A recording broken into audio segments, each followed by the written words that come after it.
There we have it. Today, the week kick-started by vehicle sales numbers showing quite a pickup in March. Total sales up close enough to 30%, and then new vehicle sales close enough to 25% rise coming through there. Has the data surprised you at all? Well, I must say on the passenger vehicle sales front, we're not too surprised that it continues to remain strong. Consumers continue to be boosted by still relatively low inflation and, of course, very low interest rates at the moment. However, what you would expect to see, I would imagine, over coming months for passenger vehicle sales is that in the first quarter, consumer confidence showed that consumers are actually starting to become less willing to spend on big durable items, big ticket items, probably because consumers are very switched on, very much aware that the cutting cycle has come to an end, and at some point, going towards the end of the year, we think the beginning of next year, well, you're going to see a hiking cycle. So you could expect to see some moderation in passenger vehicle sales. I think where the overall, probably one of the biggest surprises out of today's vehicle sales numbers were light commercial vehicle sales. I mean, they were just above 20% year on year, even though on top of that diesel price, we also had carbon emissions tax implemented on the 1st of March. Yet, light commercial vehicle sales, very strong.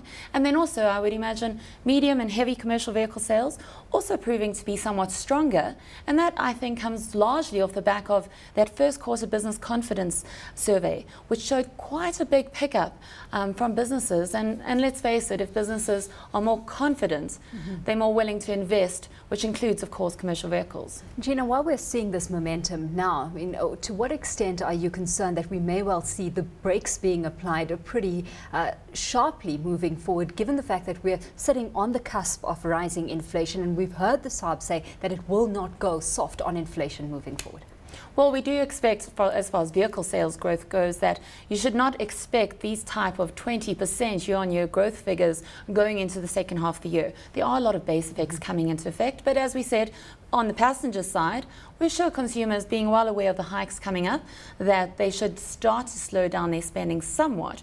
But also just keep in mind, with the Reserve Bank and their comments about being hard on inflation, it doesn't necessarily mean that they're going to hike a lot sooner, because one thing we also know that the Reserve Bank has reminded us of time and time again, particularly the last MPC statement, is that most of these upside risks to their inflation projections in the form of mostly oil and to a degree food are very cost push in nature.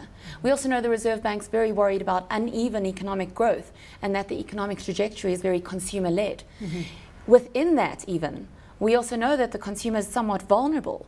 So if GDP is very much consumption-led and the consumer lacks the safety net of job creation and deleveraging and has only really been boosted by low inflation and low rates, we also know that when those hikes arrive, and we think it'll be January 2012, we think only 2.5% at 50 basis point increments between January and September next year will be needed to get interest rates back up to some more normal level. I mean, real rates are very low and not quite sustainable at the current levels we're facing, but we think that's all that will be needed, given that the economy, even from just a consumption perspective, is a very different place to where it was before the last hiking cycle. Absolutely. So we're looking at this, the case for monetary policy normalization, so to speak, coming to the fore.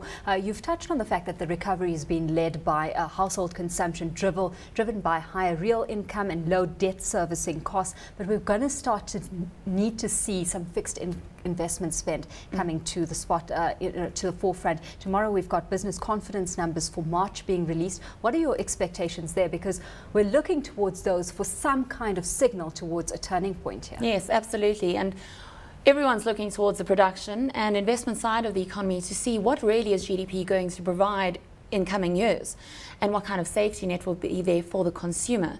Now, on the business confidence numbers for March, keep in mind this is a different survey to that BER confidence, business confidence that I mentioned previously. But given the fact that that first quarter 2011 business survey from the BER showed quite a big uptick, I would imagine that tomorrow's March numbers coming from SACI is going to be moving in the right direction, which gives a bit of hope, because the early signals are that, you know what, investment in South Africa will finally come back to the party. But we think throughout 2011 you're going to continue to see this uneven trajectory. But by 2012, investment will once again be contributing more strongly to GDP overall. Of course, we've got manufacturing production data for February being released this week as well, and we had Kagiso's PMI showing a stronger performance in March than the consensus had anticipated.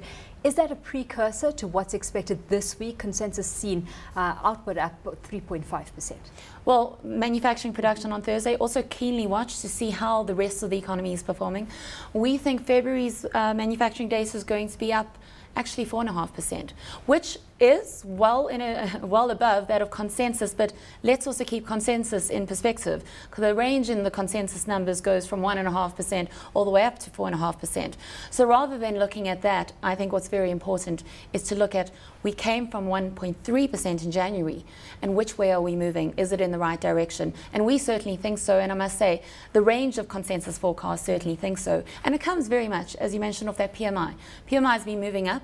The March PMI also gives us a glimpse into the next manufacturing production figures, which should also be in the right direction. Today's vehicle sales numbers gave us a further clue as well, because we saw exports up 40%, and that very positive for the industry and for GDP growth moving forward. Absolutely, and export growth has actually been performing very well over the last couple of months, also giving us indication that the next manufacturing print will also be in the right direction. And I think just on the export number, what seems to give us further hope that production and investment in the economy will start to contribute more strongly going into 2012. Take a look at BMW. They've come out recently to say that they're expecting to produce an extra 5,000 vehicles this year than last year. Last year was 50,000 vehicles. And keep in mind, by 2012, BMW is going to be producing the 3 Series solely in South Africa, which is an injection of about 2.2 billion rand, which is the investment that we need. So all in all, looking better, but only in about 12 months' time. And the solution that we need to the employment situation as well, because certainly what stood out in those PMI numbers last week is that the sector is still struggling on picking up that employment base. Much like the whole economy, I would say. I mean, from the peak of employment in the fourth quarter of 2008, we're still down a net 700,000 jobs. So we haven't really created any jobs from 2008. And I think 2008 is probably, if you're looking at any economic metric in South Africa at the moment, don't necessarily look at that 2010 number versus 2009, which is the most recent data we have, because of the base effects. If you sometimes try to compare 2010 against 2008, you can actually see that some sectors like manufacturing and agriculture still have quite a way to go to reach their pre-crisis levels.